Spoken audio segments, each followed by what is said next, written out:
Hey guys, greetings at WP Code Studio. In this lesson, WP Code Studio will teach you how to apply hover animation effect on button using HTML and CSS. Guys, please before start subscribe our channel and like comments our videos. Thank you.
Thank you for watching.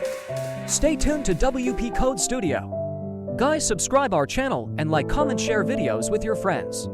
To get update, hit that bell icon button.